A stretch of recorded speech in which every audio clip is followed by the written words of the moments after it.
آج اسرائیل میں انتخابات کا دن ہے۔ موجودہ وزیر اعظم بنجامن نیتنیاہو 5ویں مرتبہ وزیر اعظم کے عہدے کے لیے میدان میں اترے ہیں اور ان کے مقابلے پہ سب سے اہم امیدوار ہیں اسرائیلی آرمی کے سابق اعلیٰ عہدیدار بینی گینٹس۔ 4 مرتبہ وزیر اعظم کا عہدہ سنبھالنے والے 69 سالہ بنجامن نیتنیاہو دائیں بازو کی لائکوڈ پارٹی کے قائد ہیں۔ وہ وزیر دفاع بھی ہیں اور فلسطینی علاقوں کی طرف سخت موقف رکھنے پہ مسٹر سیکیورٹی بھی کہلاتے ہیں۔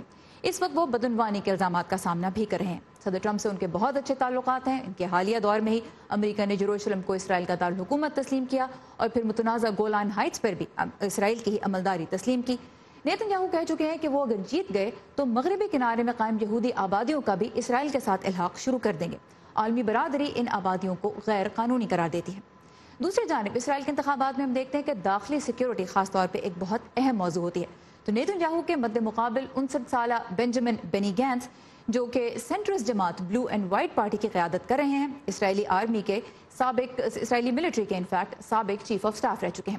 2012 اور 2014 میں غزہ کی جو لڑائی ہوئی اسے وہ اپنے دور کی بڑی کامیابی کے طور پہ پیش کرتے ہیں۔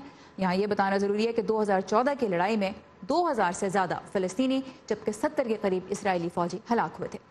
اب اسرائیلی پارلیمان جسے کنیسٹ کہا جاتا ہے اس کی 120 سیٹیں ہیں۔ ان کے لیے ووٹرز امیدوار نہیں بلکہ جماعتوں کو ووٹ دیتے ہیں اور حکومت بنانے کے لیے کسی بھی جماعت یا اتحاد کو 61 سیٹوں کی ضرورت ہوتی ہے۔ آج کے انتخابات میں 40 کے قریب جماعتیں اور دھڑے حصہ لے رہے ہیں۔